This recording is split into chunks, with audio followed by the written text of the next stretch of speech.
Je vais prendre la loi de la croyance. Ok. Oui, la loi de la croyance. La loi de la croyance, ici, beaucoup vont penser que je parle en réalité de la croyance religieuse, mais ce n'est pas ça.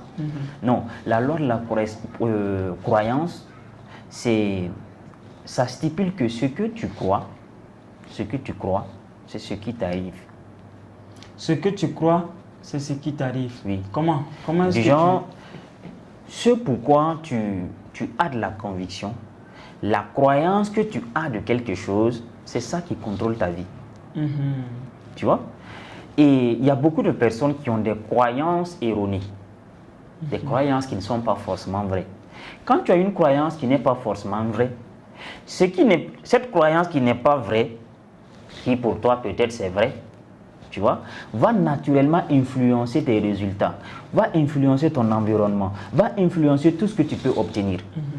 Tu vois? Donc ce que tu crois réellement, s'exécute effectivement dans ta vie. Donc ça veut dire que si je crois que je suis millionnaire, Oui, alors je deviendrai millionnaire. exactement. Si tu as la croyance que tu es arrivé à avoir cette croyance que tu es millionnaire, bien avant même de pouvoir posséder, d'attraper ces millions, naturellement, tu vas devenir millionnaire. Est-ce que cette croyance est pareille que la croyance religieuse? Bon, quand on dit la croyance religieuse, bon, la croyance, c'est la croyance. Parce que la croyance religieuse, excusez-moi, les experts dans le domaine de la religion, peut-être je me trompe, mais c'est le fait de croire en un être supérieur. C'est le fait de croire en quelqu'un. Mais là, ce que tu es en train d'expliquer, c'est comme si la croyance n'est pas ça. La croyance, c'est la capacité à croire en toi-même et en ce que tu fais. Exactement. La croyance, attends que je définis beaucoup plus simple. Parce que ça peut créer un peu de nuance. La croyance, ce n'est rien d'autre qu'une image mentale répétée pendant longtemps. Ok. Tu vois? Quand tu répètes une image mentale pendant longtemps, à un certain moment donné, ça devient comme vrai même si elle est fausse. Tu vois? Donc du coup, ça peut naturellement contrôler ta perception, ta manière de voir les choses. Et dès lors que ta perception est modifiée, les choses que tu regardes changent. Tu vois? Donc, je prends un exemple. Quelqu'un qui a une croyance, je vais dire quoi? Une croyance que l'argent est la racine de tous les maux. Tu vois, quand tu parles d'argent, l'image mentale qui vient dans sa tête, c'est les fléaux, les choses que l'argent peut créer, qu'il voit. Répéter pendant longtemps devient une croyance effectivement que l'argent, là où il y a l'argent, il y a les problèmes ou encore. En tout cas. Donc ça fait que s'il a cette croyance, c'est comme s'il va repousser à chaque fois l'argent. Exactement. Parce que lui-même, au fond de lui, il croit que l'argent est la racine des maux. Exactement. Donc du coup, il ne veut pas les problèmes. Du coup, tu ne veux pas les problèmes, tu ne veux pas ces mots-là. Voilà pourquoi il ne faut pas se dire que l'argent ne fait pas le bonheur. Non, ça c'est grave. Parce que quand tu te dis ça, et que, comme tu le dis si bien ici, tu le répètes à plusieurs fois, à un certain moment, si tu crois réellement que l'argent ne fait pas le bonheur, inconsciemment, tu auras tendance à repousser l'argent. Parce que c'est ta croyance. Ta croyance est erronée et tu penses que l'argent, ce n'est pas l'argent qui est le plus important. Je ne dis pas une fois de plus que c'est l'argent seul. Mais quand tu as la croyance que l'argent n'est pas important, tu finis par repousser l'argent. Exactement. Regarde, on va prendre un exemple simple. Jean de Dieu Méda, je te dis que je ne t'aime pas parce que tu crées des troubles dans ma vie. Tu vois? Mais par ricochet, je vais être bien avec toi, tu vois. Je veux peut-être que quand je t'appelle, que je te demande un service que tu fasses pour moi. Est-ce que c'est possible? Non. Tu veux une femme, tu cherches la go, tu dis non, la femme c'est problème. Tu vois. Souvent on peut dire ça pour taquiner. Mais en réalité, si tu crois ça réellement, imagine si tu dis à une fille, vraiment tu es problème, je ne t'aime pas, tu es la racine de tous les maux. Tu l'as dit ça, elle entend. Et tu veux coucher avec elle. C'est comme si tu es en contradiction avec toi-même. Oui. Comment on va passer la journée à dire, ah, l'argent, encore une fois, et nous, bon, avant que je ne puisse découvrir toutes ces choses, Et quand on voyait peut-être une belle maison, on se dit, nos parents nous disaient que quand tu vois une belle maison comme ça, il ne faut pas chercher à savoir le problème qu'il y a à l'intérieur. Belle maison, gros problème. Beaucoup de parents quand même ont répété ça à leur enfant. Non, beaucoup de fois. On va nous mettre des idées qu'il y a un serpent qui vomit l'argent dedans, il y a des sacrifices qui... Tu vois? Et ça, moi, il y a une histoire que quelqu'un m'a racontée effectivement par rapport à ça. C'était un hôtel, c'est au Burkina ici, je ne vais pas dire le nom de l'hôtel. On m'a dit que quand j'étais petit, l'hôtel existe il y a très longtemps, quand j'étais petit, on nous racontait que le propriétaire de l'hôtel était un sacrificateur. C'est-à-dire qu'il fait des sacrifices, il va tuer des personnes, il va couper la tête, il va faire la magie pour pouvoir gagner de l'argent derrière. Donc moi, à chaque fois quand je vois un hôtel luxueux, je me dis que on ne peut pas avoir ce type d'hôtel sans faire ce que le gars il fait. Tu vois? Donc à un certain moment, ça devenait une perception comme vrai. Oui. Et jusqu'à ce que je puisse changer un peu, je puisse connaître le développement personnel à travers tes livres, ton livre, à travers tes formations et tout et tout. Et à un certain moment, j'ai pris conscience maintenant que non, c'était une croyance erronée. Et c'est ça qui a fait en sorte. Parce qu'en fait, ce que tu dis, c'est vrai.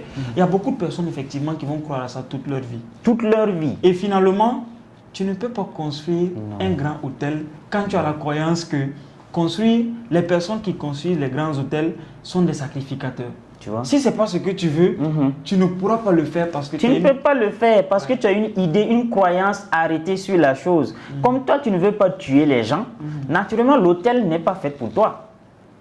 Donc, quand tu arrives à croire à ça, est-ce que ça, on va parler de ça d'une croyance religieuse? Non. Non. Tu t'es répété quelque chose, bien que la chose n'est pas forcément vraie, tu t'es répété la chose jusqu'à ce que tu crois que c'est vrai. Naturellement, c'est vrai pour toi, pas vrai pour les autres. Il y a des gens qui vont construire des hôtels sans forcément tuer les gens. C'est ça. Tu vois? Donc, la croyance, en réalité, c'est ça. Donc, la loi de la croyance stipule que ce que tu crois à l'intérieur de toi, c'est ce que naturellement, ta vie sera en fonction de ce que tu crois. Et je pense que dans la Bible, il y a un passage où on a parlé de ça. Oui, il y a un passage où on a parlé de la croix. Il te sera fait selon ta foi. Tu vois? C'est-à-dire que ce que tu crois réellement, la foi que tu as de la chose, c'est ce qui va te... Il te sera fait selon ta foi. Selon ta foi. Ça veut dire que si tu crois que tu peux, alors il te sera fait. Selon ta foi. Si tu crois aussi que tu ne peux pas, il te sera fait selon ta foi. Mais tu sais qu'il y a beaucoup de personnes, surtout beaucoup de chrétiens, de musulmans. Voilà pourquoi j'aime dire que souvent les religions, c'est un peu aberrant, mais la manière d'expliquer, les gens peuvent ne pas comprendre. Parce que moi, je sais que si ces personnes comprenaient, il y aurait très peu de pauvres à l'église et à la mosquée. Et quand tu remarques aujourd'hui, la plupart des personnes qui sont là-bas sont des pauvres. Ça, je ne le dis pas pour le dire, mais ça se voit. Ça se voit. Oui. Voilà. Mais pourquoi est-ce que ces phénomènes sont expliqués à travers les religions et que les personnes qui partent prier ne prennent pas conscience pour apporter un changement dans leur vie? Tu sais, la manière de prêcher, peu importe, la manière d'expliquer, c'est ça qui peut faire toute la différence. Parce que moi, pour mon expérience personnelle, voilà, je peux me tromper parce que je suis un être humain. Je donne mon avis par rapport à ça. Tu sais, les livres saints, en réalité, ce ne sont pas des traductions littérales. Moi, je pourrais même dire que c'est fait pour les initiés. Oui. Parce que la façon dont c'est fait, c'est comme si c'est codé. Donc, on ne peut pas traduire ça littéralement. Si, par exemple, ce que 2-3 personnes liraient sur la terre sera également lié au ciel, est-ce que forcément ça veut dire que si on attache un arbre, il y aura un arbre qui sera... Non. Quand on dit par exemple cherchez d'abord le royaume des cieux et le reste vous sera donné de surcroît, est-ce que forcément le royaume des cieux c'est d'aller au ciel pour chercher le royaume? Non, ce n'est pas ça. Mais est-ce que c'est expliqué comment? Il y a une explication derrière. Ah, c'est une explication derrière. Quand 2-3 personnes s'entendent pour lier quelque chose, voilà, ça sera, quand le mariage est lié sur terre, sera célébré également en haut, un truc comme ça. Est-ce que c'est une traduction littérale? Et en fait, ce que tu dis, littéral. c'est tellement vrai. Et ça, il faut qu'on en parle parce que c'est notre point de vue, une fois de plus, qu'on donne. Voilà, par rapport à tout ça. Les personnes, peut-être, peuvent ne pas être d'accord avec nous et ils vont nous dire dans les commentaires qu'est-ce qu'ils pensent de ça. Moi, je pense que c'est trop exagéré ce qui se passe aujourd'hui dans les religions. Une fois de plus, je ne suis pas contre une religion. Mais je pense que la manière dont c'est expliqué, on met trop en avant la croyance en une divinité ou bien la croyance en quelque chose par rapport à la croyance en nous-mêmes. Et moi, je pense que ça, c'est très grave.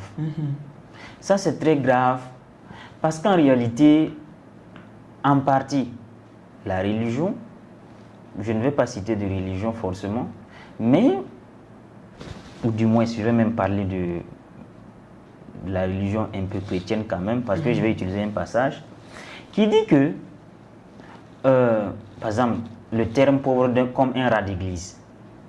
Tu vois, par exemple, heureux les pauvres car le royaume des cieux les appartient. Oh putain, ça c'est très grave. Si c'est mal expliqué, c'est très grave. Et je t'assure que ça maintient la majeure partie des Africains dans une position très très grave. Et voilà pourquoi souvent certains religieux, ils pensent que les personnes qui sont riches, ce sont les païens. Et c'est eux qui n'iront pas au paradis. Donc eux, ils préfèrent rester pauvres pour aller au paradis parce que dans la Bible, il est dit que heureux, ceux qui sont pauvres, car le royaume des cieux leur appartient. Donc ça fait que bon, quand tu es pauvre et que tu es à l'église, tu es ça, tu es tranquille, il n'y a pas de souci. Tu aimes la pauvreté. Non, oui, parce que ta croyance est orientée vers la pauvreté. Entre le royaume des cieux et puis le royaume de la terre, tu aimes lequel? Je préfère le royaume des cieux. Parce que là-bas, tout est bien, tout est beau, tout est joli. Donc, quand je suis pauvre sur la terre, je suis heureux. Même si je peux avoir quelques francs pour donner comme offrande et tout, bon, c'est bon parce que le ciel, c'est pour moi. Mais ça, c'est très grave. Ça, c'est très grave. Et j'en parle parce que moi, je suis entièrement convaincu que l'Afrique va triompher. Peu importe comment on est passé pour endoctriner les jeunes ou encore l'Afrique de façon générale. Il faut qu'on sache que la sagesse du monde est disponible. Oui, la sagesse du monde est disponible. Quand on va vers la sagesse du monde, on va trouver. Comme il a été dit dans la Bible même, ça a été dit que celui qui cherche va trouver. Oui. Quand tu demandes, voilà, tu vois, celui qui cherche va trouver. Bon, ce n'est pas une tradition littérale, mais toute personne qui va vers la sagesse, qui va vers la connaissance, va finir par trouver la connaissance. C'est ça. Donc, il faut que dans la traduction, si on peut peut-être aller beaucoup plus en profondeur pour détailler certains passages, je pense que ça peut aussi aider. Sinon, dire que heureux les pauvres et que tu comprends ça pauvre en argent, et je pense que peut-être on ne fait pas allusion à pauvre en esprit. Et toi, tu parles peut-être en argent, tu n'as rien dans ta poche, tu as dedans des difficultés et tu te dis que bon, le royaume des cieux, c'est pour moi. Bon, je pense que tu as peut-être raté un peu.